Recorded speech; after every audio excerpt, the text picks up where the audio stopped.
Title: The Free Generator. In a quiet town just outside Nairobi, Kenya, lived a man named Martin.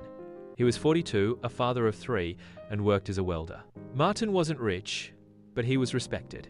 Known for his kindness, his skill with tools, and his delicious weekend barbecues.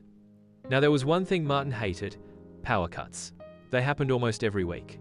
So when a man pulled up outside his workshop one Tuesday morning and offered him a free generator, Martin's ears perked up. "Free?" he asked, suspicious but curious. "Yes," the man smiled, flashing white teeth. "A donation from a foreign charity. We're distributing leftover stock to small businesses. You just cover the paperwork, Tin. 0 shillings. Martin blinked. That was about 70. Still cheaper than buying a real generator, which could cost triple that. The man handed him a glossy brochure, stamped with a logo and photos of happy shop owners. "All we need is your ID copy, a small processing fee, and we'll deliver the generator in 48 hours, he said. Martin paused. He looked at the brochure. He looked at the van. He even noticed a printed shirt with the charity's name. It all seemed legit. And the man? Friendly, polite, not pushy. Martin thought, could this be real? Now, Martin wasn't naive. He'd heard of scams, but he always imagined them happening online emails from fake princes, fake job ads, things like that. This felt different. It felt real. He told the man he needed to think about it.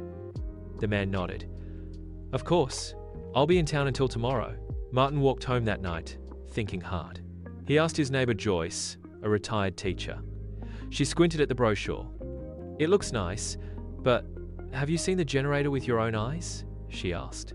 No, Martin admitted. Joyce frowned. Then it's not real. I always say if you can't touch it, don't trust it. Martin laughed. Joyce, not everything is a scam, but that night, he couldn't sleep. The next morning, the man returned. Well, he asked cheerfully. Martin hesitated, then handed over the money. Great choice, the man grinned. I'll call you tomorrow for delivery. He shook Martin's hand, got into the van, and drove away.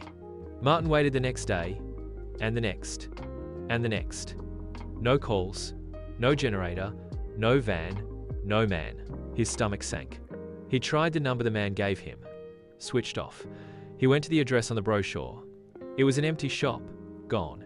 Just like that, 0 shillings vanished. At first, Martin was embarrassed. He didn't tell anyone. He blamed himself. How could he fall for that? But then something unexpected happened. At the barber shop the next week, someone mentioned a man offering free fridges to salons for a small delivery fee. Martin's eyes widened. Wait, was he wearing a white shirt with a green logo? Yes, the man said. Martin spoke up. He told his story, from beginning to end. One by one, others joined in.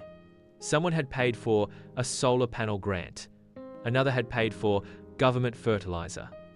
Each story was different, but the trick was the same.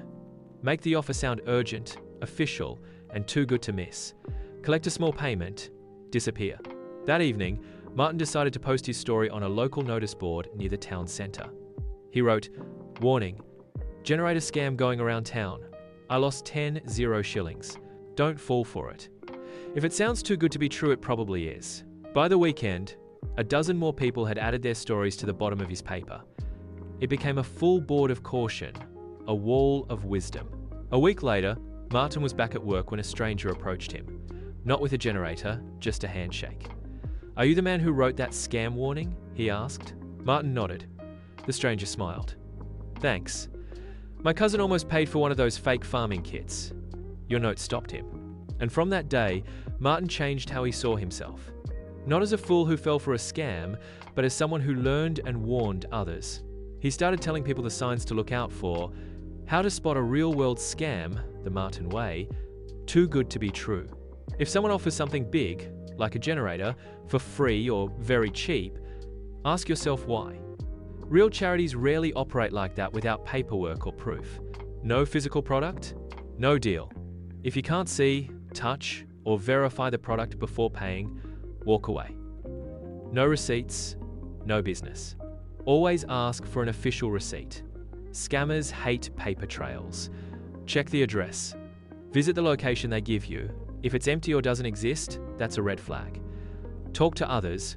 Ask neighbors, friends, or even shopkeepers. If it's a scam, someone else has probably seen it. Now, whenever Martin sees someone reading his poster, he gives a friendly wave and says, "Scammers are clever, but we can be smarter." Moral of the story: scams don't always come through screens. Sometimes they arrive in vans with smiles and stories. Stay alert, ask questions, and remember, if you can't touch it, don't trust it. Did this story help you? Subscribe. Follow for more real-life stories and lessons, because the best way to beat a scam is to share the warning.